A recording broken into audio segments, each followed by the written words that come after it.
Ayan mga kapudi, nakaluto na po tayo ng sinigang na mata na may utak ng baboy. At dumating na po si Mr. Ayan, kakain na po kami. At titikman po natin kung ganun pa rin yung lasa ng utak ng baboy. Sa gustong matuto kung paano ko po niluto ito, or sa gustong mapanood kung paano ko niluto ang sinigang na mata may utak ng baboy, ayan, papakita ko po sa inyo ngayon. Ito po. Kaya ko po sinabing exotic mga kapudi. Ayan, ang lulutuin kasi natin ay bulago. Mata ng karne ng baboy. Ayan, sinigang na mata-mata ang tawag nila dyan. So yan ay may kasama pang ito po, oh, tadan, utak ng baboy. Ayan, makikiraan po o excuse me po sa mga hindi kumakain ng utak at mata ng baboy. Kung kayo po ay maselan, kahit wag niyo po panoorin yung video, pero pakiplay po. Di po ba? So ayan, isa-isa nating huhugasan ng maraming beses para sure na malinis. So kahit 4 na beses yan pwede.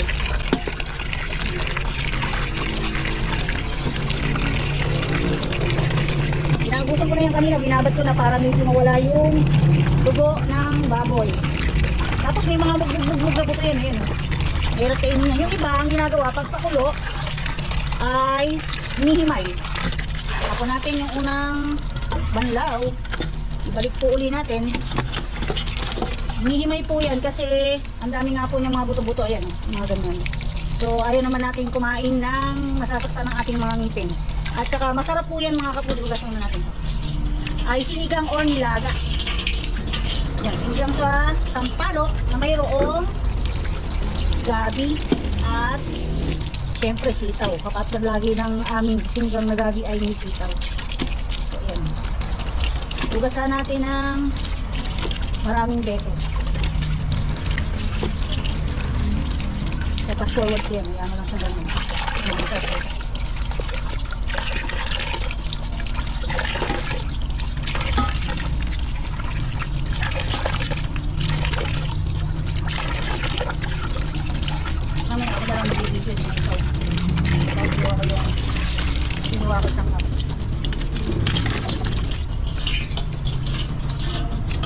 So make sure na kada hugas natin ay hugasan natin yung strainer para yung ibang may iwan ng mga buto-buto dyan o mga trace ng may dugo ay mawala. So tatapon natin yan yung unang kulo.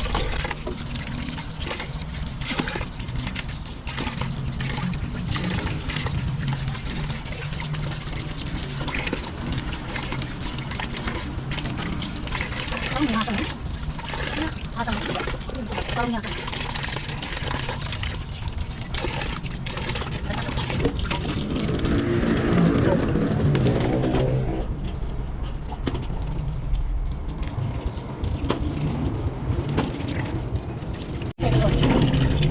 Yan, after panlawan ng o hugasan ng 4 na beses, ayan, pakuluan natin siya sa tubig sa loob ng 10 minutes at itatapon natin yung unang kulo.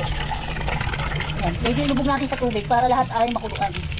After natin mahugasan ng 4 times, lagyan natin ng asin. Ayan.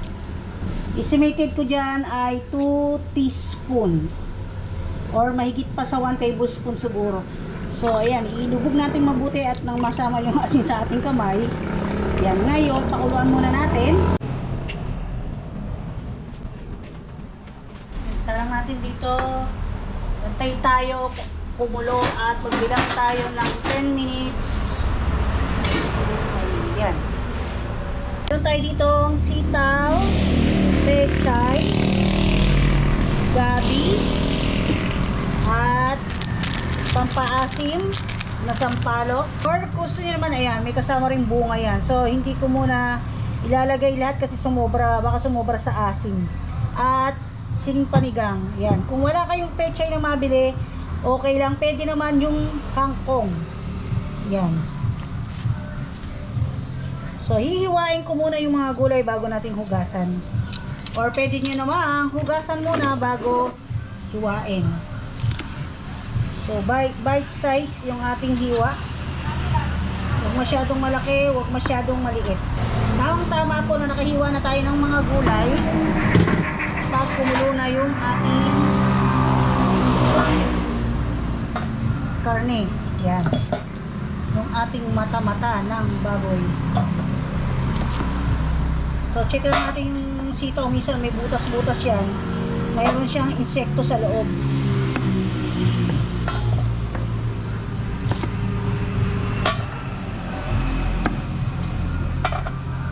Yan, ganyan yan, no? Pa, oh. Sunod naman yung ating pechay. So, pwede natin pagsama-samahin sa isang lalagyan yan dahil pare-pares naman natin huhugasan bago iluto. So, sa siling panigang, may ligay sa sili, damihin mo lagay. So, lagyan natin ng mga 5 piraso. Tapos, itong gabi, babalatan natin. Magsusupot po ako ng kamay kasi nangangati po yung aking mga palad or mga daliri pag ako po nagbabalat niyan ng walang supot. So, bilib na ako sa iba dahil yung iba po nakakapagbalat po talaga ng walang supot sa kamay.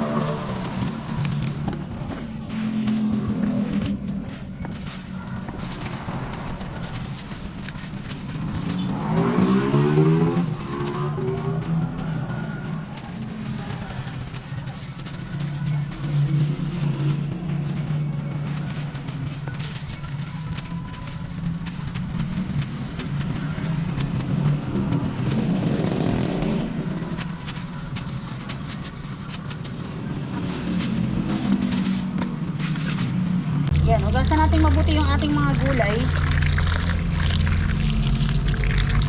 Tapos ibababat natin yan sa asin.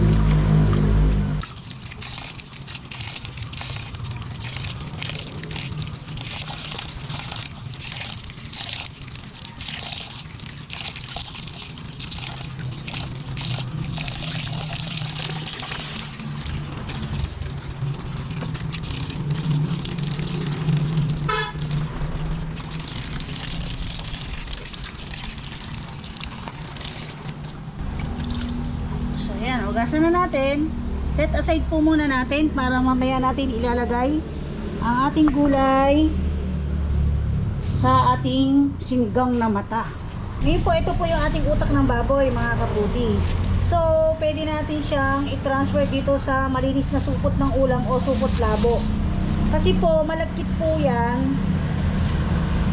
Ngayon po, ipapaibabaw natin to sa pinakuluan natin na mata ng baboy. Dodobdihin natin supot kasi hindi po natin pwede ihalo yan ng pakulo kasi madudurog. Unless kung ang gagawin ninyo ay sisig, pero kailangan pa rin natin siyang ilaga. At ang paglalaga niyan ay supot or gusto nyo ibukod nyo sa kawali at konting tubig lang. Madudurog po kasi. So yan, pasintabi po ulit at excuse me at makikiraan sa mga hindi kumakain yan. So, ilalagay na natin ngayon yan sa pinakukulo natin na baboy. Ayan, kumukulo na po mga kapudi. Hinaan natin saglit at ilagay natin tong utak ng baboy. Tsaka uli natin takpan at hayaan natin siyang kumulo ng another 5 minutes bago natin itapon yung unang kulo. At ito namang ating bunga ng sampalok ay hinugasan ko na at isabay na rin natin sa pakulo kaysa po masayang po siya. So, buksan lang uli natin at ilagay natin tong ating sampalok. Huwag kayong maglalad dahil tatapon naman po natin yung unang kulo niyan. Baka po sabihin kasi ng iba, may chemical yung plastic, ba't sinama mong pakulo? So, yun po ang aking explanation. Itatapon po natin yung unang kulo, mga kapatid. After 10 minutes, pinatay ko na yung ating kalan at yan, kita nyo, ihahon na natin tong mga sampalok bago natin i-drain ang mga tubig ng ating pinagpakuluan. So, ilang piraso lang naman po yan. At makita niyo naman, madaling kuhanin dahil nakalutang lang. At the same time, iaahon na din natin yung ating utak. Ayan, luto na mga kapudi. So, ilalagay natin niya sa isang lalagyan.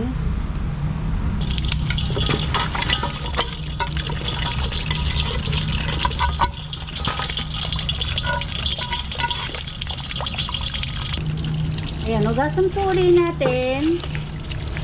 Ayan, pagusan natin mga kapudi sa gripo. Tapos, ngayon, pakukuluan na po natin siya kasama ng ating mga sangkap. Sa panibagong kaserola, sa isa nating ilagay yung ating mga parts ng ulo at isa ng baboy. Alam niyo, masarap yung pinagsabawan yan kasi may buto-buto. Malasa po pag buto-buto. Ayan, lagyan natin siya uli ng panibagong tubig at pakukuluan na po uli natin siya. So, yan, sinalang na natin. Lagyan natin ng sibuyas at luya. At isabay na natin ng pakulo ang ating gabi ng tuluyang lumambot. Lagyan na rin natin ng asin, pamintang buo, optional. Kung gusto nyo ay durog. Ayan. So, antayin natin siyang kumulo hanggang sa 15 minutes bago natin ilagay yung dinurog na sampalok. Ayan, after 15 minutes, uy, malambot na yung gabi natin. Huwag na natin masyadong dignan. Bango na, may ko na yung luya. Alam niyo po ba, first time ko maglagay ng luya sa sinigang na tanang baboy. Ayan, madalang ako maglagay ng luya. Hindi po kasi kami nalaki na naglalagay ng luya. Ayan, ipaibabaw natin yung mga nakailalim para yun namang mga nasa ibabaw yung makuluan. At nang tuluyan lumambot. So, mas marami pa nga po dyan yung buto mga kapudi, kaya lang ang kasarapan dyan yung kinukot-kot pagka kinakain. Yan, sa mga matsatsaga po ang kumain ng mga kutkutin. Ayan, tamang-tama sa inyo to. At pass po para sa mga hindi kumakain ito. Ulit ko po, pakiplay na lang po yung video. Huwag nyo panoorin kasi alam ko yung iba mandidire pagka hindi kumakain yun. So ngayon ay pipigain ko na yung ating sampalok. Yan, nilagay natin sa maliit na kaserola. Lagyan natin ng pinagpakuluan ng bata ng baboy. So ayan, dudurugin natin yan, tsaka natin i-strainer. At pag kulang sa asin, may nakaantabay po tayo na nakapak na powdered sampalok. Ayan, kahit anong brand pwede, kung ano yung available sa inyo. Durugin lang natin. Ngayon ay i-strainer natin yung ating nor sampalok. So, I think kukulangin niya sa asim konti lang naman. Ayan, strainer natin mabuti. Pwede nga po kung yung strainer ninyo yung stainless, lulubog nyo lang siya ng konti sa sabaw, tsaka nyo ipigain at diin lang kayo ng diin. Para yun yung mismong sabaw na naka-direct na sa strainer. After natin lagyan ng nor sampalok, mag-add tayo ng 3 sibuyas na puti, alanganing size. At hayaan lang natin siyang kumulo. Sabi ko nga po, di po ba nagpe-fade yung lasa ng ating sibuyas pag matagal nang nakukuluan. So mag-add tayo sa una at mag-add tayo sa kalagitnaan or sa huli. So antayin na lang natin yan lumambot bago natin ilagay yung gulay. So yung iba pagka sinigang naglalagay ng bagoong, pwede rin kayong maglagay dyan ng bagoong or patis para pampalasa. So walang kamatis, mahal ang kamatis ngayon, 100 ang kilo, kaya hindi muna tayo maglalagay, naubos yung stock. At pwede rin naman na walang kamatis. Tapos kung malambot na yung ating gabi at kulang sa asim, add ako ng powdered tamarind. So alalay lang, konti lang, pwede naman tayong mag-add sa uli. So ayan, hayaan natin siyang kumulo uli for another 15 minutes para sure na malambot yung ating baboy bago natin ilagay yung ating mga gulay. Ito na po mga kapudi yung ating pinukulo kaninang utak ng baboy. Ayan, sinama ko uli sa pakuluyan kanina. Kanya mainit pa, luto na. So bakit hindi natin sasama sa sabaw? Kasi madudurog siya.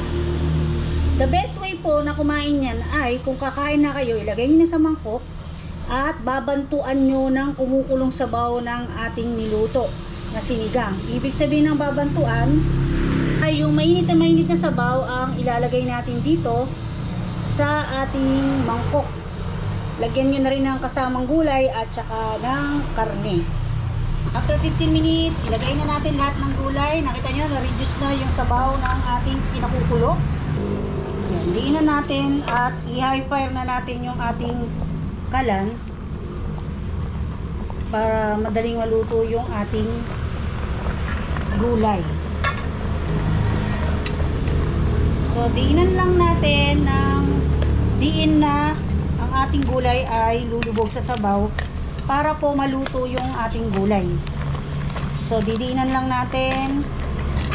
Pwede nyo naman ding i-flip yung ating karne ng baboy para umailalim yung gulay. Gaya nito. Yan. Uy, sarap naman, oh. Yan, oh. Bilog. Ako, iba niyan. Yak, sabi. Kaya sa kaway sa mga may hilig sa exotic dyan. So, ang ating sinigang ay masarap lalo na kung may siling panigang. Hindi mo masasabing sinigang yan kung walang siling panigang. So, titikman natin yung lasa niyan at kung okay na ay takpan na natin. At after 5 minutes na nakuluan yung ating gulay ay ready na po yan. Lagyan natin tong utak ng baboy. Yan. Gusto kasi niya ni Mr. Siya po bumili niyan actually. So, pinaluto niya sa akin. Lagyan natin ng gulay. Siyempre, kompleto. Lagyan natin ng pechay at sitaw.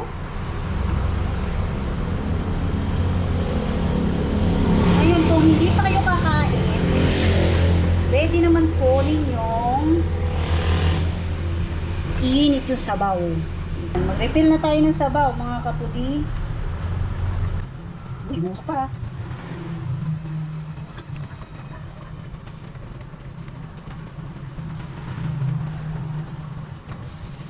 Yan, lubog na sa sabaw yung ating tak ng baboy. Pwede natin yan lagyan ng toasted garlic para mas masarap. So ito mga kapudi, optional to. Kung wala kayo ay okay lang. Kung gusto nyo ay okay lang. Ayan, lagyan natin para mas masarap. So ayan, masarap na pulutan, masarap na ulam at masarap na pang alis ng hangover at lalong masarap ngayong tag-ulan.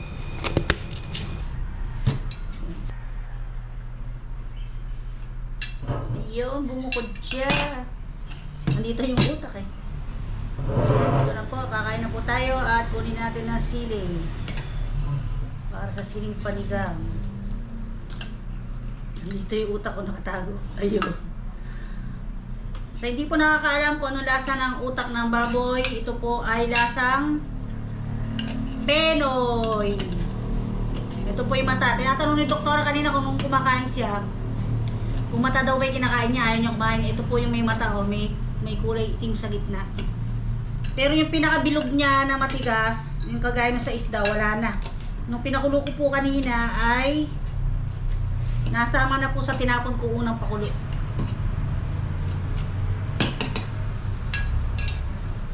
So, tikman natin. Sarap, malinamnam. Creamy. Creamy po ang texture ng ating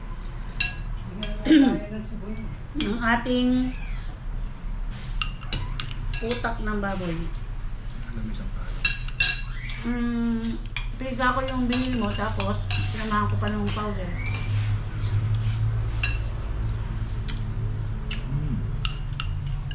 Kain po mga kapudi. Saktong-sakto pagkaligo ko, pagkaluto ay natin si Mr. kaya yan, sabay na kami. Si doktora po kasi ay nauna nang kumain. At si Mag-Dennis po mamaya pa po yun kasi kaaagahan lang po niya.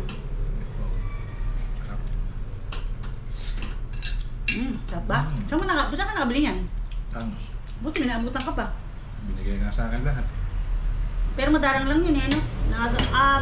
Orderin mo yan. Lunes kasi ngayon, no? Madalang ang bumibili. Kaya kunin mo ng lahat. Ang tilong po. Yun kay Roger ba? Okay. Sige ka, walagyan mo ng lahat. Kasi po, pag mga ganyang kakaiba, gaya ng mga mga pambacho, yung mga, ano ba yun, chicharong bulaklak, minsan yung pata, tsaka yung ulo, ano po yun, mabilisang nauubos. Siguro ngayon, kaya meron pa alanganin yung araw, Lunes kasi ngayon. Kaya nagutok, sabi niya, oh, luto mo to, baka ko yan, pakuluan ko ng araw. Sabi niya ay, ulo nga ng baboy, mata. Dati, hindi po ako kumakain ng mata ng diri ko. Pero nung ang ginawa pinukulo ata si Nimay, yung talagang wala ng buto,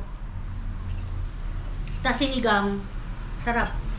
Mula po nun, kumain na ako nun.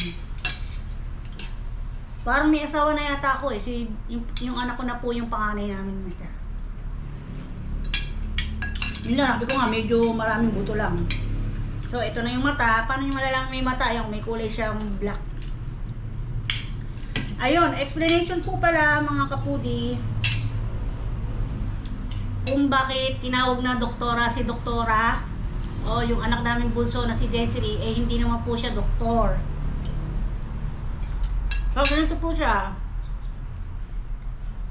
Nung araw po, siguro mga 4 years old yung anak ko, dito po si doktora o si Desiree lagi doon sa kwarto ng kuya ko kasi doon siya nanonood. Kasi nandun po yung anak ng kuya ko na babae. Maliit pa rin po, no? Lagi silang magkalaro. Although malaki po yung difference ng age nila. Siguro mga 6 years ganun. So si doktora ay 5 years old nun, siguro mga 11 nun yung anak ni kuya. Doon, lagi sila doon sa kwarto. Ngayon, ang kuya, magpapamassage sa likod niya, dadapa si kuya, pero lalakad si doktora sa likod niya. Kasi bata pa nga, magaang pa. Or magpapamasahe, masahin mo nga ako. Tapos pagka si kuya, ano ba, nakainom, may hangover, tawagin po yung anak ko, sabihin po kay doktora na masahin yung ulo niya, ganyan po. Pero si doktora ko, maliit pa, susunod yan. Tapos hanggang sa madalas po kasi kuya ma-aksidente kasi nga lagi umiinom, nag-try nakainom. Yung panglima niyang aksidente, diba dami, no? Panglima, dito sa may Candaba yun. Tuloy ng Candaba, pinuntahan namin ni Mr. Malayo, Candaba. Yun, lagi niya tinatawag si Desiree. Desiree pa lang noon. Tapos nung pang-anim, yung pandemic nga po, na ICU si kuya, na comatose siya. Siguro 2 araw tulog yata, tapos pang 3 days. O isang araw lang. Ako po yung naging bantay ngayon, hindi nga ako umuwi kasi nga, baka may uwi akong virus. Nag-stay lang ako ng 1 linggo sa ospital. Tapos, nung nandun si kuya, kaya ko po kinukwento para, ano mo yun sunod-sunod, yung istorya. Nung nandun si kuya, daldal siya ng daldal.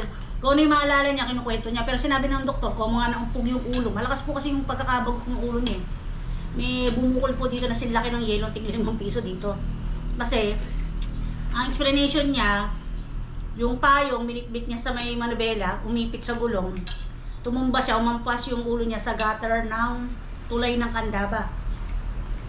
Tapos, hindi pa siya natutulog no kasi nga, barangay tanod siya, dumuduto sila noon. Di po ba nakasagsagan?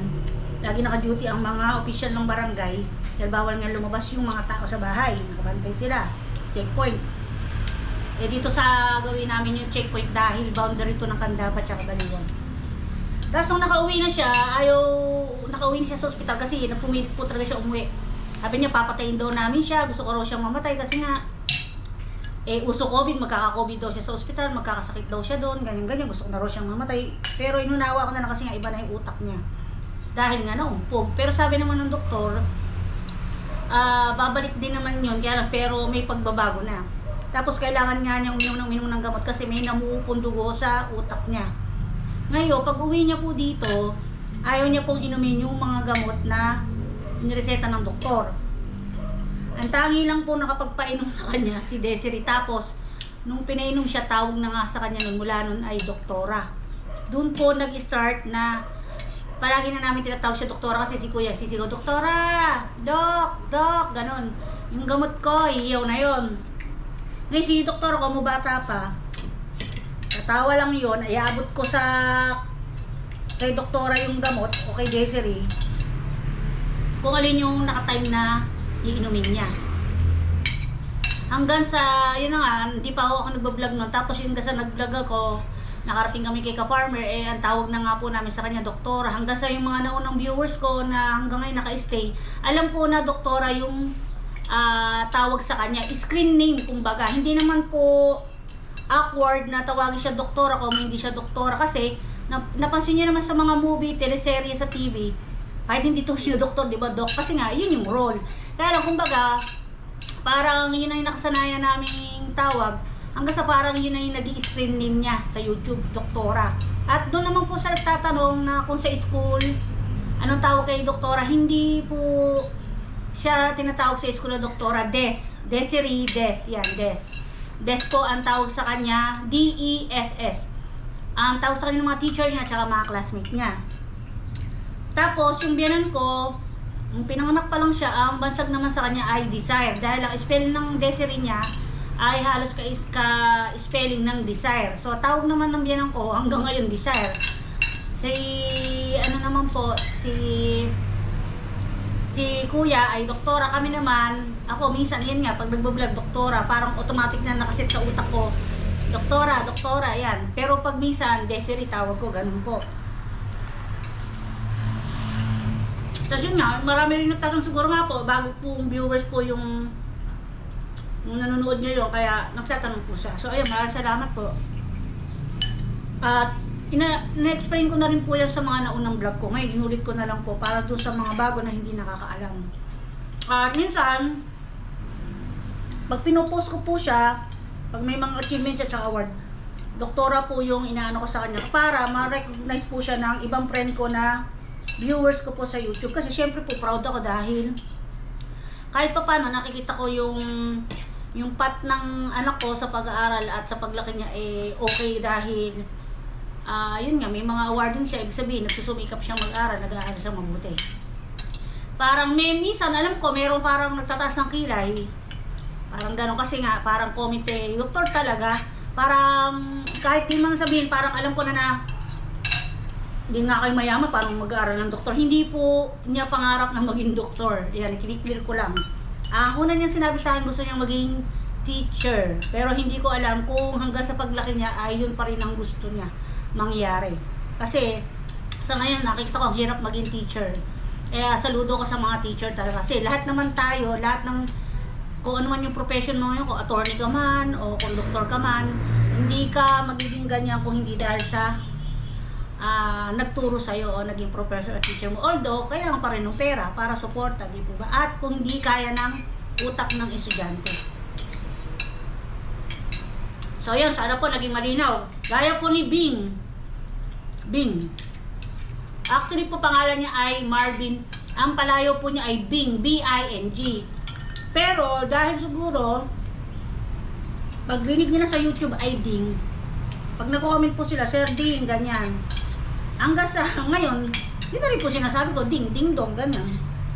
Yun na po yung naging screen name din po niya. Kumbaga, screen name, yun po. Malapit din naman po kasi Ding at saka Bing. Yun. Magsalita ka naman, napaparami kain ko, puro ako ng daldal. Hanggang sa pagkain. Sarba. Sarap eh. Alam, hinay-hinay lang sa utak. Hindi mataas yata. Mataas ba yan? Saan? Parang balat eh. Parang kumakain ng balat. Pataas ng IQ yan. Tayo.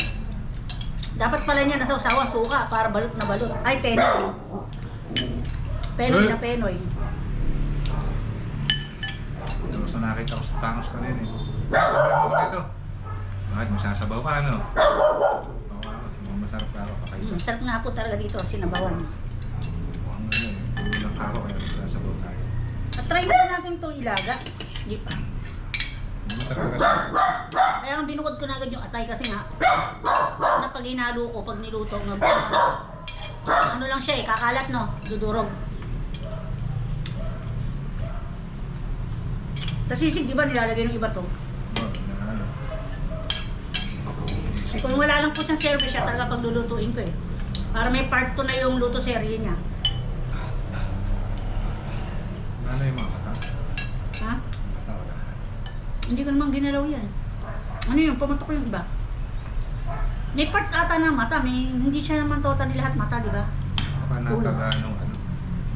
At saka kasi nung pinakulo ko, nung hinugasan ko po siya, nasa kaldero yung mga bilog ng mata. Pumutok.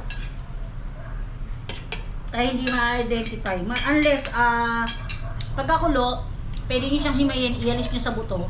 Para pagka iniluto nyo uli, clear po yung sabaw nyo, wala kayong ano na butong maliliit, ganyan. Tapos, hiwa nyo talagang laman na yun.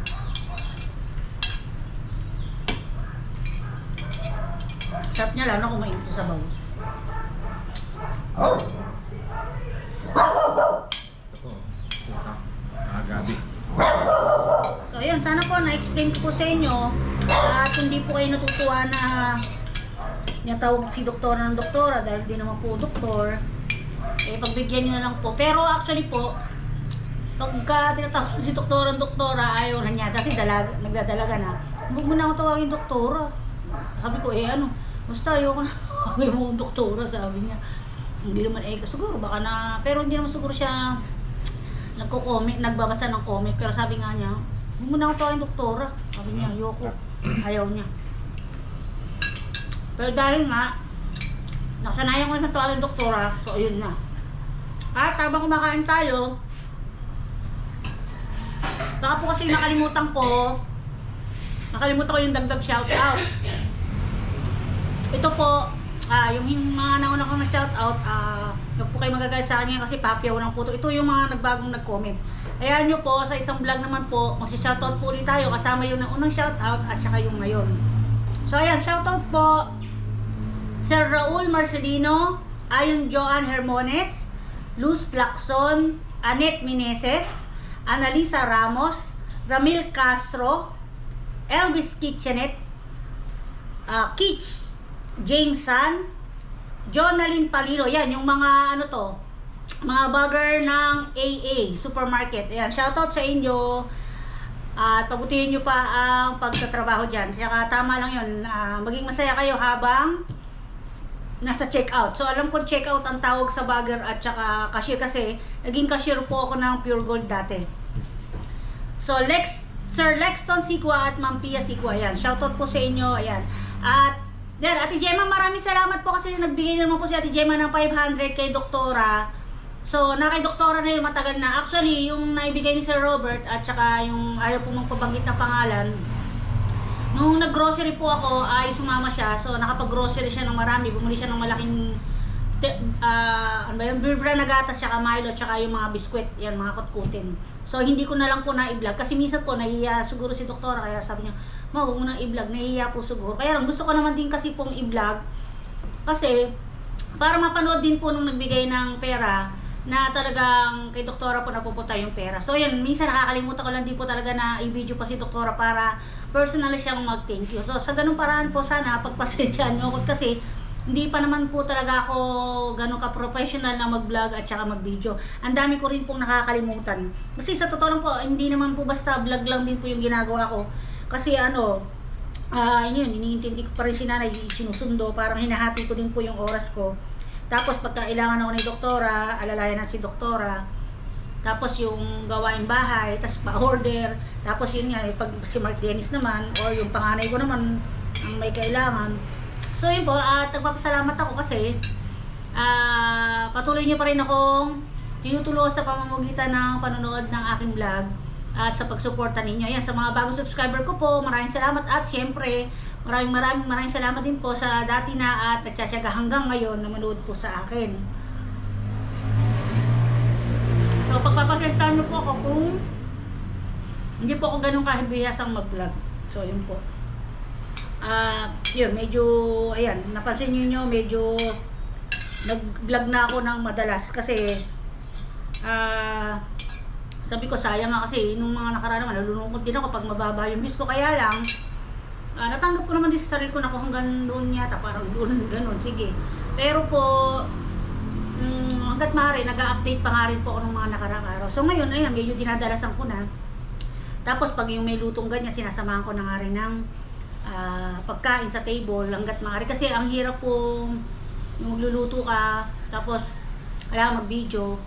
Dahil nga yung marami, alam niyo na, marami tayong responsibilidad sa mga gawain bahay. Kaya lang, kailangan po talaga para ma-update yung aking mga vlog. So ayan, thank you po sa inyo at thank you sa pang-unawa. Ayan, thank you po sa suporta. Ayan, maraming salamat po. So ayan, ang sarap po ng, kaya hindi ko naman masabi na yung iba kasi hindi kumakain ito. Ang dami ko lang masabi. At ayan, thank you Lord kasi ayan, nakakain naman kami ngayon ng maayos at ligtas tayo ngayong araw to lahat at nagising tayong lahat at wala tayong karamdaman. At ayan po pala, speaking of karamdaman, get well soon po kay Sir Primo sa Isay. Ayan Sir Primo, wag matigas ang ulo nyo, sumunod kayo kay Ma'am Merlin ha, para hindi kayo nadadala sa emergency room. Ayan, yun po ay matagal na po rin namin viewers, mula pa lang din po kay Ka-Farmer. So ayun, tapos kay Ma'am Violet Sobreno, get well soon po. At saka ayan, okay, masyadong magpapakapagod. At sa ibang viewers ko na mayroong sakit na hindi ko alam, ayan, prayer po para sa inyo, sa kaligtasan ninyo at kagalingan ninyo. So isasama ko po kayo palagi sa prayer ko. Actually ako mukhang hindi lang ako madasalin, pero wag po kayong mag-alala dahil every time nag-drive ako, araw-araw, palagi ako naka-thank you Lord kahit ganito ko. Kahit feeling nyo parang hindi naman ako naka-Diyos, di po ba? Pag nag-drive ako, habang nagda-drive po yan, talagang sabi ko, thank you Lord sa blessings, thank you Lord sa miracle. Isipin nyo anong miracle kasi, sabi ko nga po, ang daming nangyayari sa amin na palaging kahit hindi ka ganong kapera, pero may magkakataon na nalulutas yung problema mo ng ganun kadali, yun na nga. Tapos yun nga, kumbaga hindi naman ibibigay ni Lord yun ang hindi mo kaya. So yun, kaya sabi ko, thank you Lord sa kaligtasan, thank you Lord sa blessings at sa miracle. Yun ang lagi ko sinasabi. At sabi ko, lagi ako nanghingi ng sorry at patawad sabi ko nga, kasalanan ko sa isip, sa salita, sa mata, sa isip, sa puso, sa kilos, kasi halos lahat naman ng ating buong katawan ay nagkakaroon ng kasalanan. Siyempre sa isip, yung minsan nakapagsalita tayo hindi maganda.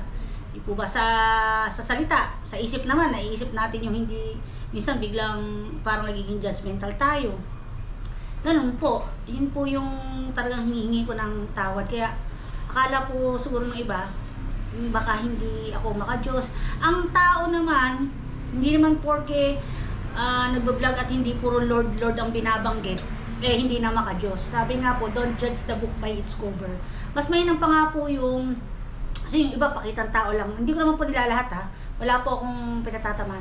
Yung iba parang pakitang tao lang na kunyari bumabanggit sa Diyos, ganyan-ganyan. Pero sa totoong buhay, hindi alam ng iba, halos, ano ba yun, halos yung kinikilos niya, kahit yung Diyos hindi kayang tanggapin. Yung ganun po. So yun, at yun po, hanggang dito lang mga kapudi. At masaya ako dahil, ayan, medyo nadagdagan po yung ating subscriber at medyo dumami po tayo. Ayan, maraming salamat po sa suporta at mag-iingat po tayong lahat at God bless po tayo lahat. Bye-bye!